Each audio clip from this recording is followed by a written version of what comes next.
Welcome back to the Mr. Gloat podcast. Today, this will be the fourth episode of the road to the undisputed Atomweight Championship, and this time it's going to be a doozy. So, when looking up professional boxing, you people have to understand one thing. There's a bunch of names people like to call championships as for what they are. And this is what I have to say. So heavyweight boxing does have their own names when it comes to the WBC, IBF, WBO, the Ring Magazine belt, BoxRec. They have their own names. For instance, in the cruiserweight for IBF, Ring Magazine, BoxRec, WBC, and WBA are known as the cruiserweight. But the WBO belt, they call it the junior heavyweight champion. Junior. That's almost similar than the other organizations that are in the middle of the original 8-belt format.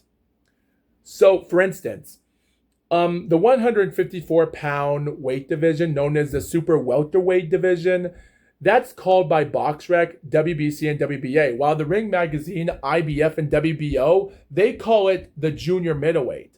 And that's the same thing as the super lightweight. They call it the junior welterweight. And they also, as the super featherweight division, they call it the junior lightweight division. But in super bantamweight at 122, again, junior featherweight. And et cetera, et cetera, et cetera. Super flyweight, they call it the junior bantamweight. Light flyweight, the junior flyweight. But then when you get down to the middleweight, the minimum weight is a lot different. So the WBA belt, they call their minimum weight. As the WBC, BoxRec, and the Ring Magazine, for all people, they call it the straw weight. The straw weight. And then the IBF and WBO belt, they just call it the mini flyweight. The Atomweight division has multiple names for other organizations. It's crazy. So let me explain. So the WBA, they call it the Atomweight division, while the WBC and BoxRec and Ring Magazine, again, they call it the Atomweight. And then the IBF, they call it the junior mini flyweight. And the WBO, they just call it Atomweight. So that right there is really funny. So like I said before, the Ring Magazine, IBF, and WBO, they just call those belts junior in the opposite brand, while the WBA, WBC, and BoxRec, they call it the super. So if you see me saying it oppositely, like I say, oh, who's going to be the IBF super welterweight champion, which people call it the junior middleweight, I'm still going to call it super welterweight because I pay attention to BoxRec. If BoxRec calls it super, I'm going to call it super. If people want to call it junior, I'll call it junior. But again, I think super is a better word than junior because it just seems more like a superhero thing other than saying, oh, junior is a sidekick name for junior. So I don't say that much, but considering that the cruiserweight division calls the WBO the junior heavyweight is pretty funny, and I didn't know that. And also I think the bridgerweight division, because the bridgerweight, this is funny. The WBC belt is known as the bridgerweight in the bridgerweight division, but the WBA, before it was discontinued, they called it the super cruiserweight division. So it's kind of ridiculous that we're putting all those names in together multiple times. And don't get me wrong, the Olympic Games do have two types of division weight classes in the Olympic Games for boxing, where they have the heavyweight division, heavyweight, but then on top of it, they have one called the super heavyweight. And then when you look at some of the heavyweight names in the heavyweight tournament and the super heavyweight tournament is the heavyweight, but in the Olympic Games for the heavyweight, these are cruiserweight boxers in the heavyweight of Olympic boxing. So Yeah, and if you look up the Olympic Games for heavyweight are cruiserweight fighters, and super heavyweight are the big monster heavyweights. So that right there goes to show you there's a lot of stuff to be put in there. I know that's a lot of words, but I find that really fascinating when I first heard about this, which is pretty surprising. By the way, the Atomweight division was actually formed back in 2007. And even though there's also another weight class back in the day, like the Olympic Games used to have another weight class, which was a 105 on men, 104 on women, and junior was 101. There was another class they called in the Olympic Games of amateur boxing. They called it the mini flyweight division, or as paperweight, or they call it minimum weight, straw weight, or super atom weight. There's another word on Wikipedia, they call it pin weight. Pin weight is actually the weirdest thing I could ever say in a boxing term for weight class, which is, I don't know, it's pretty ridiculous. But all in all, I really couldn't say for certain about that. But again, when I first heard about this, it's pretty funny. It's funny to just read out these words and realize there's so much ridiculous stuff going on here. But again, it's funny because, like, I just don't know how to say it because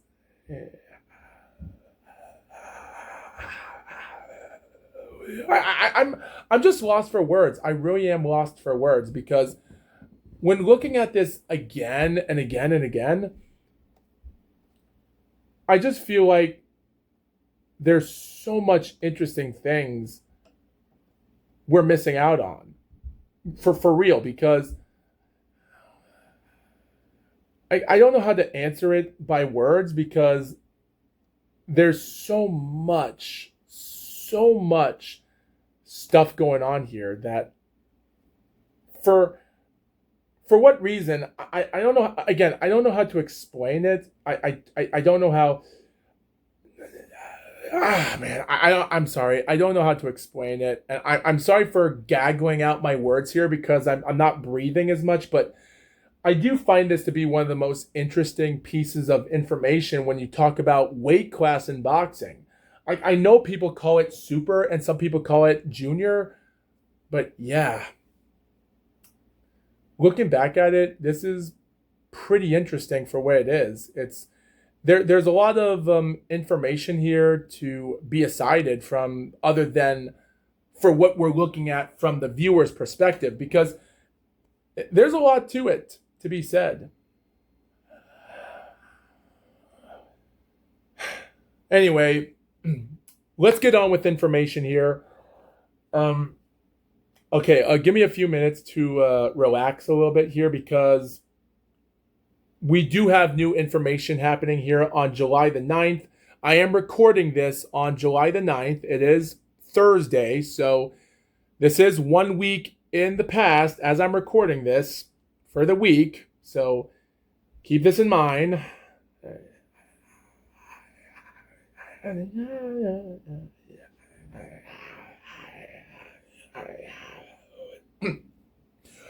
So the information for Netflix, information states that they want the later start for Anthony Joshua versus Tyson Fury.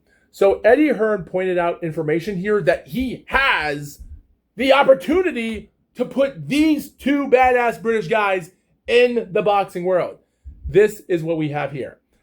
The long-awaited domestic dust-up between these two British champions has consumed the news ever since it was reported a pair had finally signed contracts. This might not be true.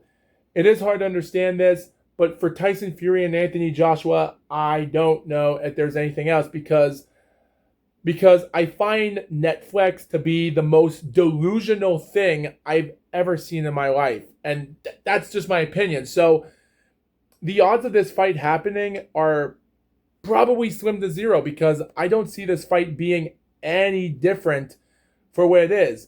I want the fight to be there, but I just don't know if there's any chance in heck that this will happen. Again, these guys are past their prime, but they could still put out a damn good performance. The only thing is, if Joshua and Fury both win their fights next week, prospectively, we might see the fight. But again, we're going to have to wait and see because we don't know how good their performances are going to be. Depending on it, yet. Like, yes, Arslanbek Makhmudov had an interesting fight with Fury last April, while Joshua's win against Jake Paul in December doesn't mean nothing. So I can't say that for legit. I just can't. So by the way, before we get to the IBF belt, we do have to talk about one other thing. Before we talk about the IBF belt for the Atomweight, there's one more information I want to talk about. So this was released like 9 hours ago or something, but it wasn't released on Boxing Scene until recently right now. So, interesting. So information states here that after another lengthy layoff, Jermell Hitman Charlo has returned with his sights on becoming a 3-division champion. What a bravo story, man. Bravo. I'm happy for that. I really am happy for that because I really thought Jermell Charlo didn't care, but now he does. So this is what he says. So this is what the article says here. I'm only going to read part of it. So it says right here, I'm only going to read just a few of the other paragraphs. The opportunity nearly presented itself in May against the WBA super middleweight champion, Armando Resendes. We have talked about that. Ultimately, the timing wasn't right for Charlo, and Resendes faced Munguia. Munguia soundedly outboxed Resendes in a unanimous decision to win the belt. And then Charlo said, "I was close to fighting," told Ring Magazine, referring to the potential bout with Resendes.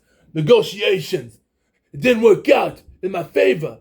I'm not here to just fight for money. I'm going to fight for my legacy. I want to make it worthwhile. You can't just rush me into camp. I like to have a full camp like I do now.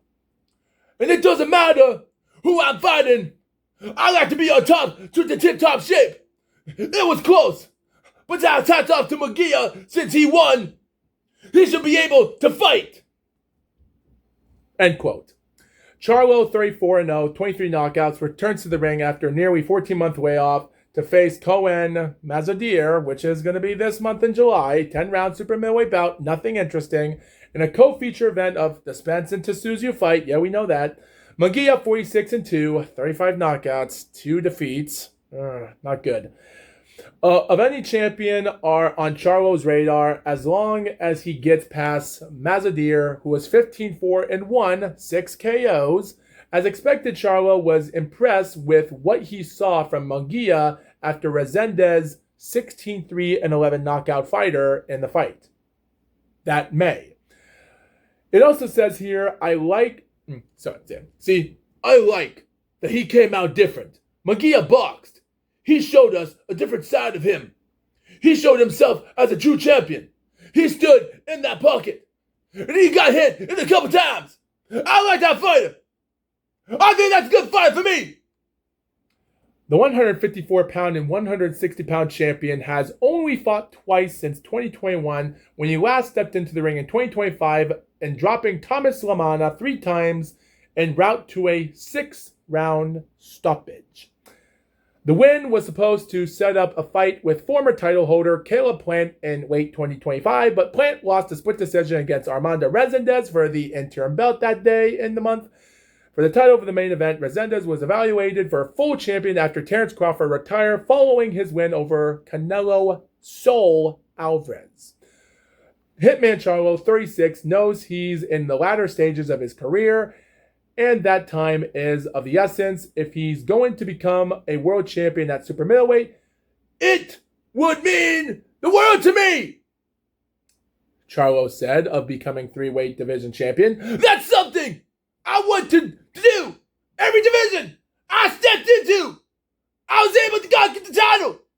That's like a major goal for me. End quote. And that's it. That's all he has to say for that. That's all what Jermell Charlo has to say for the entirety of that. But again, we're gonna have to wait and see when that time comes. But again, we still have these other fights going on, like the Gassiev and Kadiru, Saslenkov and Joyce. Again, we also have Diego Pacheco, who is also in the super middleweight, taking on a guy named Alim on the 18th of Saturday. And as this video is already uploaded, those fights with the heavyweight with Joyce Saslenkov in the WBA heavyweight title doesn't mean nothing other than it happened. But all in all, there is other fights going on in this month as we speak. We still have other stuff, but again, we're going to have to wait for it until the time comes. When will it come? I don't know.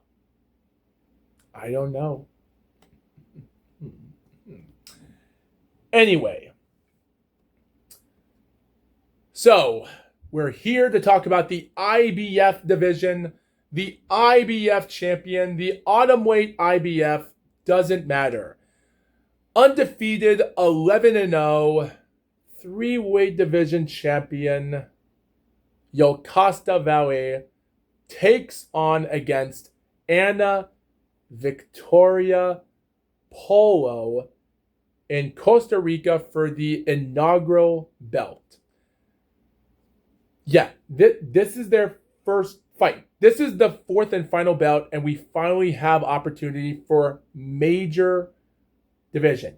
This is for the vacant IBF belt, junior mini flyweight, or as they like to call it, the light minimum weight, would finally be on the line.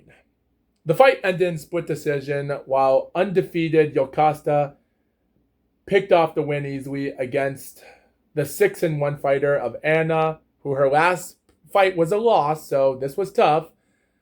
The judging had it 97-93 for Ana, but the other two judges had it 96-94 for Yokasta to win by split decision. Fun fact, on December the 16th, 2016, that same night, was also the same night where referee Sparkle Lee, our unbelievable female referee, was also there that same night, refereeing the fight. So, yeah, she reffed the first ever Atomweight fight for the IBF. So, bravo. But again, that didn't really mean nothing. Yokasta didn't want to be there. So what did she do? Nothing. She just vacated the title and went up to the other weight classes. And even though she did lost against Naoka Fujioka in her country of Japan, so can't argue about that, lost against Tina Ruperchet in her country. Two's a crowd there, am I right? It didn't stop her from becoming a minimum weight champion, and even later as a light flyweight champion in 2022, and then hold on to the belt as much until her defeat against Anicia Estrada, still be coming off WBC belt and against her loss against Lourdes Suarez last May this year. So I can't say that Yokasta had a wild career, and my stomach is pumping like crazy. Whew.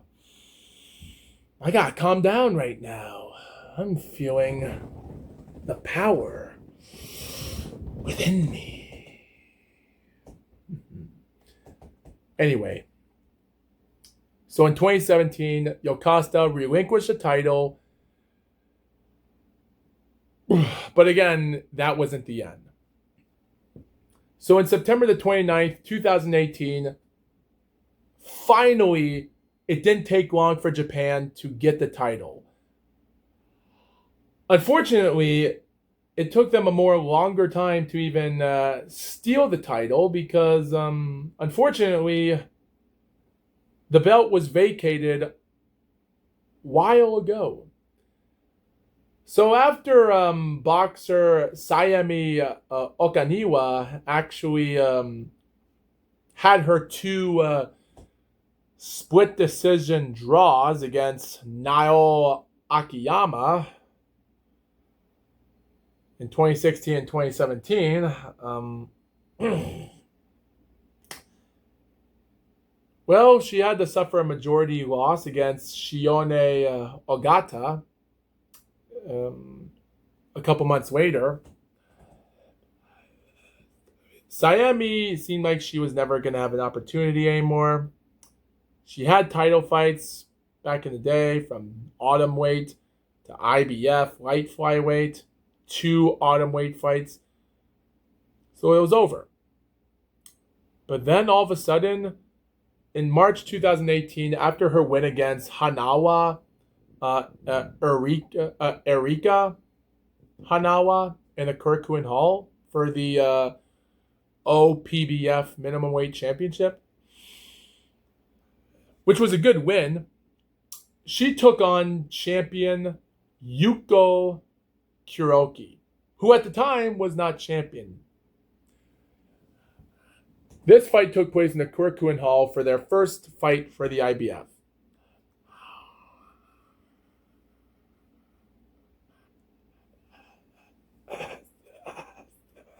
So Yuko Kuroki was already trying to recover from her pro defeat in December last year against Momo Koseki, who retired from that minimum weight fight she had. Yuko had to win a fight against Momoko Kanda in April that same year. So both Sayemi and Yuko came back from their first professional win after their defeats in the championship. Well, mostly for Yuko. Sayemi, she wasn't champion. But all in all, these two fought for the vacant belt. 14-7-4, Sayemi taking on Yuko, 18-5-1. Are those great records to put against for a title? Well, considering the IBF was still a new belt at the time, what you gonna do? You might as well give these females a chance. They might never become unified or legit undisputed, but you might as well give them a chance. So that's what they did. The fight ended by split decision. One judge had 96-94 for Yuko. Second judge had 96-94 for Sayemi. But the third judge had it 96-94. Your IBF Atomweight champion, Sayemi Okaniwa. After 5 title matches in her career, she finally became champion. So what did Sayemi do after this historical win? Well, Sayemi decided to quit boxing. But before she did that, she had unfinished business to do. So she took on against her rival opponent, Naoya Akiyama. We talked about how Akiyama's career finally faded away and she retired, and how her last fights from 2021 and such. And well, from her, she actually scored a draw against Yuko Kuroki in 2019 in April, 5 months before this fight in Korakuen Hall. Her losses against Mika Iwakawa for her WBO fight in 2018, and then her Ayaka win. So it was tough. Well, Akiyama was not a great fighter anymore. She was losing fights. To be honest, in September of 2019, the problem was at this time, September 12th, 2019, the problem is this. Now, Naoya Akiyama was 49 years old at the time. Sayemi Okaniwa was 34 years old. Seeing these two females fight, and their first 2 matches they fought were both split decision draws, is crazy. So this being their third and final fight makes you wonder, with Akiyama losing her remaining fights and she's off a losing streak, and she would retire one more year later in 2021 with one more fight and never fight again until 50 or 51 years old at the time. But surprisingly, both of these girls put their hearts out there that night, and they both fought the best they could. And even though both of them they both had 2 draws against each other, but the third and final match was there. Whoever wins will be a 1-0. Forget about the draw. Forget about the 2 draws. This is a trilogy fight for whoever gets the third match, wins this fight, is a winner. And that's what they did. And both girls went in there. Judge number 1 has it 96-94. Akiyama. But guess what? Judge 2 and Judge 3 also had it 96-94. winner by split decision, man. And that is Sayemi Okaniwa. So Okaniwa won the third in trilogy fight just like that. Even though Akiyama wasn't in her prime anymore, but I will say, though, this has to be one of the greatest trilogy fights in female boxing history. Because considering one of them was past their prime, this was like a Ric Flair and Mick Foley in women's boxing.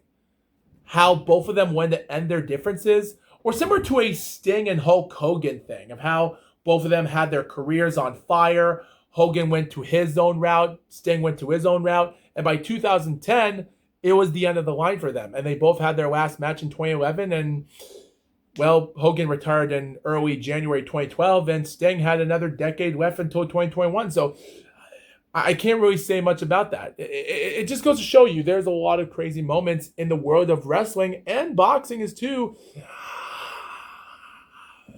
I would say MMA, but still, this was one trilogy to not be forgotten. Unfortunately, on March the 18th, 2021, Sayemi would end her career with sort of a bang after having two judges scoring a 95 even draw. One had 97 and 93 for her opponent, Iri Matsuda, who was 4-0 at the time. And that right there said a lot.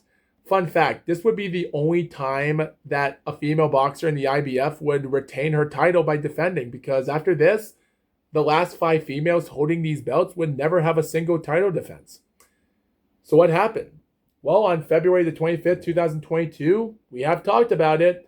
Ayaka Miyao came in to become the new champion after having the fight with Iri Matsuda. Matsuda had her rematch, but ended that fight with a majority win. And two judges had 96 and 94, and the other 95 even. And then they had a match with her and Miwakawa in September the 1st, where Miwakawa came out with an utter triple win, 96 to 94 win. Also, these fights are from the Korakuen Hall. Keep that in mind. Unanimous decision win. Mika Iwakawa wins the victory without any problem. So now we have to get to 2024. So I'm going to slow down here because I do skip over this quickly. And we're only 27 minutes into this podcast, and I only have like maybe 10 minutes left. I'm going to end this episode until we get to the 40-minute mark, which is why I'm going to talk slow. But we better get to this. So January the 12th, 2024 is one interesting moment for the last ever of female boxing. Mizuki Hiruda would have her final title fight when she took on Ji Hyun Park, won in 6th round by TKO, and sadly this was her last win by knockout. And after winning 11 fights in Mizuki Hiruda's career, 5 out of 6 of those fights were scoring knockouts, but the other 3 out of those 5 fights were decisions. But what happened that same year is crazy. So Yuko Kuroki was fighting for her unified titles that same night with Iri Matsuda. Matsuda won the fight. Miwakawa took on Samira Yamanaka. Samira Yamanaka was a demolishing fighter. She won this fight easily. One judge had it 96 to 94, the other 97 to 93. One of them whopped it 99 to 91. They also had other fights such as Asia Pacific fights for bantamweight and minimum weight that same night, and other fights for promising stars at the time. So it wasn't like all of this was possible, but when you look at it from my perspective, it seemed like it was actually a perfect pick.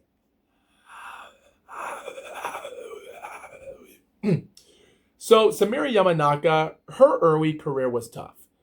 Her first couple wins against debut fighters, where she had a close fight with once, took on a 1-0-2 fighter in 2021 or third, won against a nobody with a 4-7-2 record, which was a split decision. But then in 2022, she started winning fights by knockout against 1-0, 4-0-2 Honoka Kano, which we have talked about. and then took on a 4-1 fighter for the Pacific Belt in April of 2023. So Samira Yamanaka was gradually getting a lot dangerouser by the moment. Keep this in mind, Samira Yamanaka was 22 years old, so she was at the prime of her life as a southpaw. The only problem was she wasn't a tall fighter. So on November the 23rd, she was going to take on Fabiana Richer. Again, I said this the last time, and I'll say it one more time.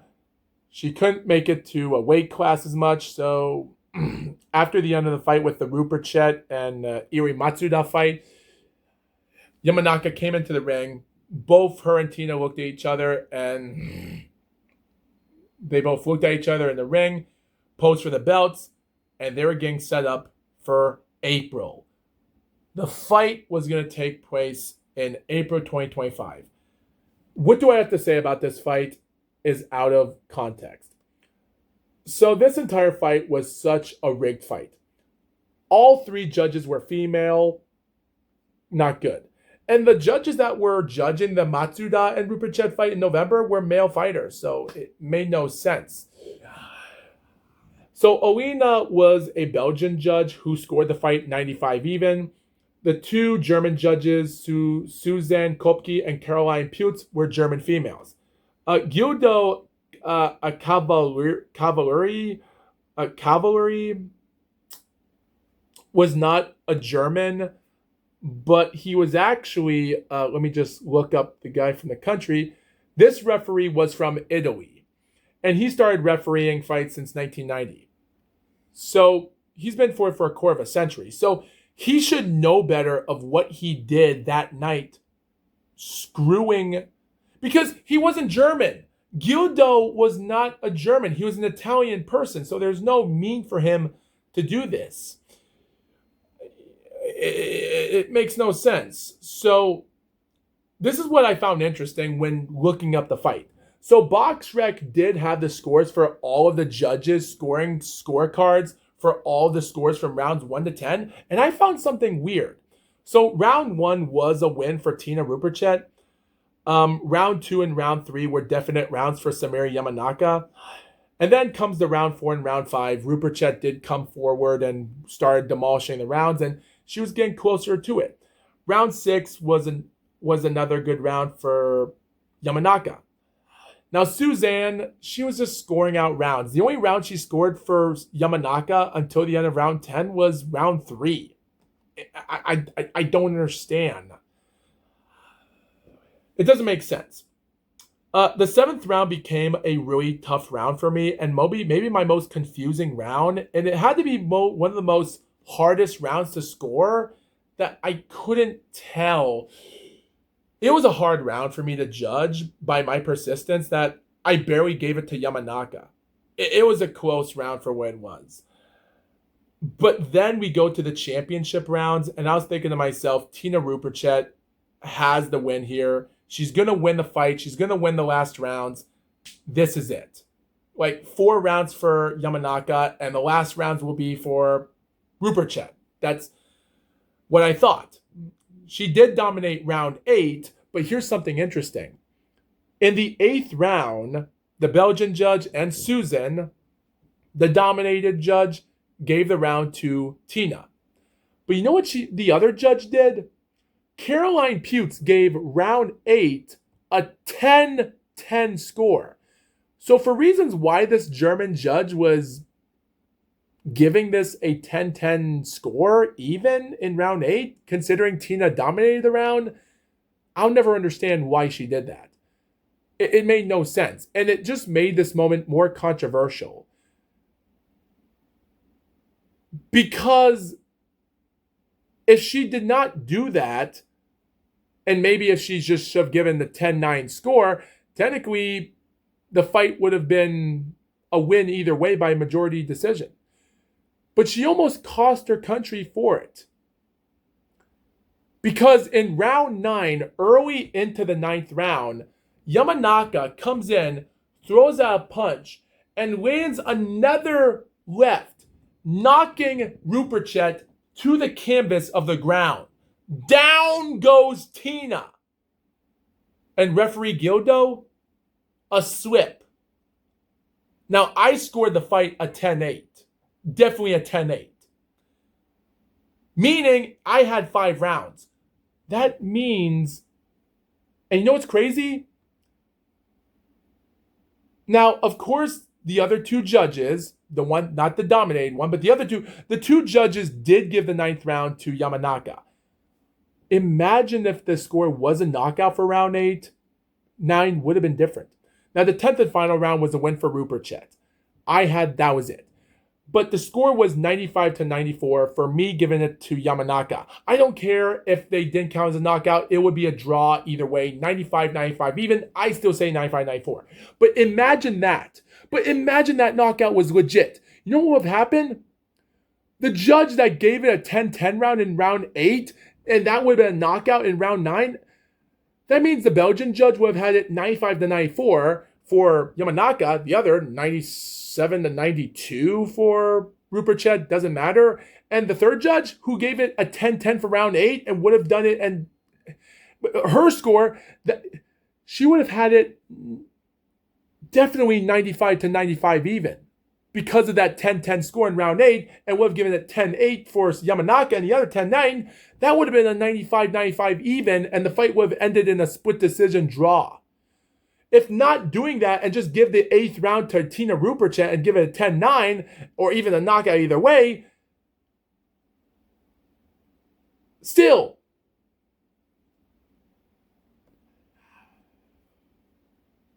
this is the most controversial thing I've ever seen. Unfortunately, the judges had it 99-91. The other judge 96-95. The Belgian 95-95. This became the most controversial bullcrap I've ever seen in my life. And that just breaks my heart that this is the closest a Japanese woman has ever become a legit undisputed. Legit. From Momo Koseki becoming the lone Atomweight champion 2007 to 2009 and so, as WBC champion, and the WBA never existed until 2011, and WBO in 2014, and the IBF this year in 2016. For a decade, this is how it ended for Japanese women. It stinks, and it stinks. So, of course, Yamanaka would have another fight in October against a 3-1-6 fighter, 8-round win, easy win. Of course, Rupert Chet vacated all the belts in October, but then later in April the 7th, Yamanaka would take on against the ranked fighter Nao Ugawa, 6-0, no knockouts, and would actually win by split decision to win back the IBF belt. 97-93 for her, and the other 2 judges, 96-94, one for Ugawa and the other for Yamanaka, split decision. This makes Samiri Yamanaka the first ever Japanese woman and first ever female to become a 2-time Atomweight champion, which has never been done before in Atomweight boxing in 19 years when it started back in 2007, and this year in 2026, she's a 2-time champion. That right there is historical. Well, I think. I'm going to have to double check on this because I'm going to have to click on all the weight classes right now and put them all together at the same time on my computer to analyze all this as we speak. But you know what? I might as well have to do this after this episode because I'm going to have to take a break because my throat's soaring up so bad and I can't control my breathing. So I'm going to have to end this episode quickly. But my final thoughts is, considering Sayumi was the only female that defended the title not once but twice, and all these other 6 females, or 5 females out of the 7, never defended the title once, that's a little bit surprising to say. But at the end of the day, I can't really argue about that because these females are surprisingly tough for what they did. So, but again, if I have to look up every single information here, Ayaka from 2012 to 2015, was she champion in any of the other belts? Mika, nope. Nane, Momo, Ari, nope. Yuko, Iri, Ayaka. Oh, Ayaka Mayaka Iao in 2012. 2012 she was the WBA, and in 2022 she was the WIBF. Okay, so Samiri Yamanaka, Miao Ayaka are the only. Wait a minute, Mika Iwakawa was WBO champion 2018 to 2022. Wait, she had the belt. Mika Iwakawa was champion WBO in 2018 in July. They lost the belt in February. And then she won the IBF belt in September.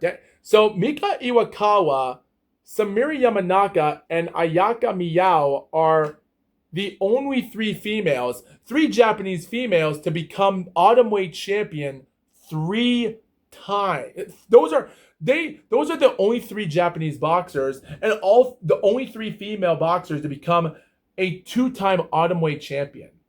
That's ridiculous. That's actually pretty ridiculous to hear about that. But you want to know the only belt that Japanese women have never won in the Atomweight? Well, stay tuned for episode 5, the last episode, which might be the shortest episode ever, but I have a lot of information to say about it, so we're going to get to that next time. So with that being said, stay tuned for more updates.